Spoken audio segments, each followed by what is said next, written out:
বিরাট থেকে ভোটের প্রচার শুরু করেছেন প্রধানমন্ত্রী নরেন্দ্র মোদী। আর প্রথম প্রচার সভা থেকে ইন্ডিয়া জোটকে তিনি তোপ দেগেছেন। দুর্নীতিগ্রস্তদের বাঁচাতে বিরোধীদের জোট হয়েছে। আমি বলি দুর্নীতি হটাও, আর ওরা বলে দুর্নীতিগ্রস্তদের বাঁচাও। এবারের ভোট এক পক্ষ দুর্নীতির পক্ষে আর অন্য পক্ষ বিরুদ্ধে। মিরাটের সভা থেকে বিরোধীদের এভাবেই তোপ দেগেছেন প্রধানমন্ত্রী। একই সঙ্গে প্রধানমন্ত্রী দাবি, সরকারি সুবিধা খাতে ভুয়ো নাম সরিয়ে কোটি কোটি টাকা দুর্নীতি রুখে দিয়েছে এনডিএ সরকার। मेरे प्यारे देशवासियों, मैं कहता हूं, मोदी की गारंटी कहती है, मोदी का मंत्र है भ्रष्टाचार हटाओ। वो कहते हैं भ्रष्टाचारी बचाओ। ये चुनाव इन दो खेमों की लड़ाई है।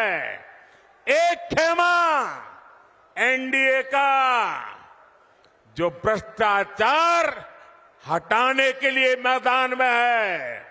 दूसरा वो खेमा जो भ्रष्टाचारियों को बचाने के लिए मैदान में है। फैसला आपको करना है।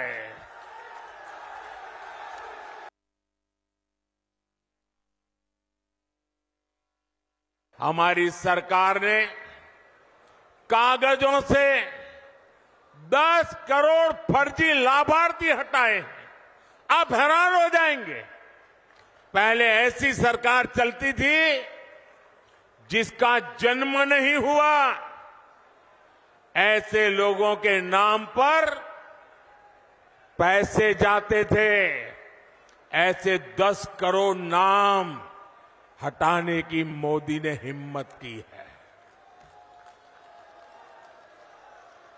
और ऐसा करके हमने आपके देशवासियों के 3.25 लाख करोड़ रुपए गलत हाथों में जाने से बचाए हैं। নরেন্দ্র মোদীর বক্তব্য শুনলেন। আমরা কথা বলবো, রাজীব আমাদের সঙ্গে রয়েছে। রাজীব চক্রবর্তী আমাদের প্রতিনিধি টেলিফোন লাইনে। রাজীব, নরেন্দ্র মোদী আজকেই প্রথম প্রচার সভা শুরু করলেন 2024 লোকসভা নির্বাচন। আর প্রথম দিনই বিরোধী জোটকে তিনি এক হাত নিয়েছেন। দেখো, শুধু বিরোধী জোটকে তিনি এক হাত নেননি, এমন একটি দিন এক হাত নিয়েছেন যেদিন বিরোধী শিবির তারা দিল্লিতে রামলীলা ময়দানে, ঐতিহাসিক যে রামলীলা ময়দান, সেখানে তারা জোটবদ্ধভাবে একটি সভা করেছে। আর ঠিক তার পার্শ্ববর্তী রাজ্য উত্তরপ্রদেশ, দিল্লি থেকে বেশি দূরে নয় মেরঠ, সেই মেরঠে প্রধানমন্ত্রী নরেন্দ্র মোদী তোপ দেগেছেন এই বিরোধী জোটকে। ইন্ডিয়া জোটকে তোপ দাগার একটি লক্ষ্য তার, এবং সেক্ষেত্রে তিনি একটি বিষয়ে তোপ দেগেছেন, তা হলো দুর্নীতি। এখনো পর্যন্ত বিরোধীরা যে বিষয়ে বিক্ষোভ দেখাচ্ছেন এবং অভিযোগ তুলছেন, তা হলো তাদের বিরুদ্ধে কেন্দ্রীয় এজেন্সির যে ব্যবহার, তাকে তারা অপব্যবহার বলছেন। আর প্রধানমন্ত্রী নরেন্দ্র মোদী বলছেন যে দুর্নীতি হটাও আমাদের স্লোগান, এবং দুর্নীতি বাঁচাও যারা দুর্নীতিগ্রস্ত তাদের এই বিরোধী শিবিরের স্লোগান। তিনি এক্ষেত্রে দুর্নীতির পক্ষে এবং দুর্নীতির বিপক্ষে, এক্ষেত্রে দুটি পক্ষের কথা তিনি বলছেন। তিনি বলছেন এক পক্ষের সঙ্গে অন্য পক্ষের লড়াই, এই লড়াইয়ে একটা শিবির দুর্নীতির পক্ষে রয়েছে, যারা বিরোধী শিবির, যারা বিজেপি বিরোধী শিবির, আবার বিজেপির এনডিএ শিবির তারা দুর্নীতির বিরুদ্ধে রয়েছে। তিনি বলছেন এই প্রসঙ্গেই যে 10 কোটি নাম বাদ দেওয়া হয়েছে বিভিন্ন কেন্দ্রীয় প্রকল্পে, যে প্রকল্পগুলিতে ভুয়ো নাম দিয়ে সুবিধা নেওয়া হতো, আর্থিক সুবিধা চলে যেত কোনো দুর্নীতিগ্রস্তদের কাছে, সেই দুর্নীতি তিনি বন্ধ করেছেন, এমন দাবিও করেছেন। একদিকে দেখা যাচ্ছে বিরোধী শিবির তারা জোটবদ্ধভাবে মোদী সরকারের বিরুদ্ধে তোপ দাগছে, তার ঠিক পাশের রাজ্যে মেরাটে প্রধানমন্ত্রী নরেন্দ্র মোদী তিনি বিরোধী শিবিরকে তোপ দাগছেন। ইস্যু কিন্তু একটি দুর্নীতি। ধন্যবাদ রাজীব। মেরঠ থেকে আজকে নরেন্দ্র মোদী প্রচার শুরু হয়েছে এবং প্রথম প্রচার সভা থেকে ইন্ডিয়া জোটকে তিনি তোপ দেগেছেন। দুর্নীতিগ্রস্ত যারা, তাদেরকে বাঁচাতে বিরোধীরা জোট করেছে, এমনটাই নরেন্দ্র মোদী তিনি অভিযোগ করছেন। এবং তিনি একই সঙ্গে বলছেন যে এক পক্ষ দুর্নীতির পক্ষে আর অন্য পক্ষ এর বিরুদ্ধে। কথা বলছেন প্রধানমন্ত্রী নরেন্দ্র মোদী। তৃণমূল নেতা শান্তনু সেন এই মুহূর্তে আমাদের সঙ্গে রয়েছেন টেলিফোন লাইনে। শান্তনুবাবু, আজকে নরেন্দ্র মোদী তিনি প্রচার সভা শুরু করলেন মেরঠ থেকে, এবং সেখানে তিনি ইন্ডিয়া জোটকে এক হাত নিয়েছেন এবং তিনি বলছেন যে এবারের ভোট এক পক্ষ দুর্নীতির পক্ষে আর অন্য পক্ষ এর বিরুদ্ধে, দুর্নীতিগ্রস্তদের বাঁচাতেই বিরোধীরা জোট করেছে, কি বলবেন আপনি? গত কয়েকদিন আগে ভারতবর্ষের অর্থমন্ত্রী নির্মলা দেবী তার স্বামী প্রকাশ্যে বলেছেন যে পৃথিবীর সব থেকে বড় আর্থিক দুর্নীতি হচ্ছে এই ইলেকটোরাল বন্ড দুর্নীতি। আর তার আগে অব্দি আমরা জানতাম যে নরেন্দ্র মোদী এবং আদানির যে স্ক্যাম, সেই স্ক্যাম $120 বিলিয়ন।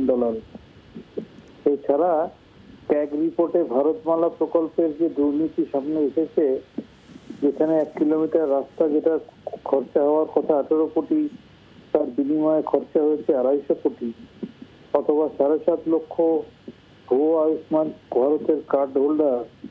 এই ধরনের সারা ভারতবর্ষে বিভিন্ন ধরনের দুর্নীতি যারা করে রেখেছে, তাদের মুখে এই ধরনের কথা মানায় না। ধন্যবাদ টেলিফোন লাইনে থাকার জন্য। শান্তনু সেন তৃণমূল কংগ্রেস নেতা আমাদের সঙ্গে ছিলেন টেলিফোন লাইনে। আজকে প্রধানমন্ত্রী তিনি প্রথম প্রচার সভা শুরু করেছেন এবং প্রথম দিনে দেখা যাচ্ছে ইন্ডিয়া জোটকে তিনি তোপ দেখেছেন এবং এমন একটা দিনে তোপ দেখেছেন যখন আজকে বিরোধীরা সকলে একজোট হয়ে একটা মেগা র্যালি করেছে রামলীলা ময়দান থেকে। একের পর এক বক্তব্য তারা ছুড়েছেন। একদিকে অরবিন্দ কেজরিওয়ালকে যেভাবে গ্রেফতার করা হয়েছে এবং কেন্দ্রের বিরুদ্ধে একাধিক অভিযোগকে সামনে রেখে তাদের এই মেগা র্যালি 2024 লোকসভা নির্বাচনকে সামনে রেখে, আর তখন প্রধানমন্ত্রী এই ইন্ডিয়া জোটের প্রতি তোপ দেখেছেন এবং তিনি বলছেন দুর্নীতিগ্রস্ত যারা তাদেরকে বাঁচাতেই বিরোধীরা জোট গড়েছে। এবং সেই সঙ্গে তিনি এটাও বলছেন তিনি দুর্নীতি হটাওয়ের কথা বলছেন, আর বিরোধী জোটরা তারা দুর্নীতিগ্রস্তদের বাঁচাচ্ছে। আর এবারের ভোট এক পক্ষ দুর্নীতির পক্ষে, অন্য পক্ষ এর বিরুদ্ধে। সভা থেকে এভাবেই তোপ দেখেছেন প্রধানমন্ত্রী নরেন্দ্র মোদী। কথা বলবো কংগ্রেস নেতা সৌম্য আইচরা এই মুহূর্তে আমাদের সঙ্গে রয়েছেন টেলিফোন লাইনে। সৌম্যদা, আজকে প্রধানমন্ত্রী তিনি মেরঠ থেকে যে জনসভা করেছেন সেখানে বিরোধীদের একহাত নিয়েছেন, ইন্ডিয়া জোটকে একহাত নিয়েছেন এবং তিনি বলছেন যে এবারের ভোট এক পক্ষ দুর্নীতির পক্ষ, অন্য পক্ষ এর বিরুদ্ধে এবং সরকারি সুবিধা পাইয়ে দেওয়ার নামে যে কোটি কোটি টাকা দুর্নীতি হয়েছে এনডিএ সরকার এবার তা রুখে দিয়েছে। না তো আমরা তো আশ্চর্য হয়ে যাচ্ছি যে এইসব কথাগুলো শুনলে মানে হাসি পাচ্ছে শুধু নয়, আমরা মনে হচ্ছে যে প্রধানমন্ত্রী বলছেন না কে বলছেন, ভারতবর্ষের প্রধানমন্ত্রী চেয়ারটাকে অসম্মান করছেন। এটা অসত্য কথনের একেবারে শীর্ষবিন্দুতে। ভারতবর্ষের সব থেকে বেশি টাকা বন্ডে নিয়েছে, এখন তো লোকে বন্ডে ভারত বলছে, বন্দে ভারত নয়, তো বন্ডে নিয়ে তাদেরকে বিনিময় প্রথায় টেন্ডার পাইয়ে দিয়েছেন বিভিন্ন জায়গায়। দুর্নীতিগ্রস্তরা বন্ডে টাকা দিয়ে ছাড়া পেয়েছে এবং তার বদলে অন্যান্য লোকেরা জেলে গেছে। যারা দুর্নীতি করেছেন, যাদের নামে হাজার হাজার কোটি টাকার দুর্নীতির কথা বলেছেন, উনি নিজে ব্যক্তিগতভাবে সেই অজিত পাওয়ারকে ওনার এখন দলের শোভাবর্ধন করছেন, হেমন্ত বিশ্ব শর্মারা শোভাবর্ধন করছেন। ফলে উনি একটু কম কথা বললে ভালো হয়। আসলে এটা ওনার একটা রাজনৈতিক জুমলা। সব দুর্নীতিগ্রস্তরা বিজেপিতে গিয়ে গলায় মালা পরে এখন ওয়াশিং মেশিনে ধুয়ে সাদা হয়ে গেছে। এখন সেই দুর্নীতিগ্রস্তদের নিয়ে উনি সভাসদ করেছেন আর বলছেন দুর্নীতিগ্রস্তরা বিরোধী পক্ষে আছে। আসলে অকর্মণ্যতা ঢাকার জন্য গত 10 বছরে মানুষের যে হাতের শূন্য, সেটাকে ঢাকা দেওয়ার জন্য এইসব প্রলাপ বকছেন। এসব প্রলাপ বকে কোনো লাভ হবে না। বিজেপি এখন সম্পূর্ণটাই দুর্নীতিগ্রস্তদের দলের পরিণত হয়েছে। বাংলার আওয়াজ, বাঙালির আবেগ, জি 24 ঘন্টা।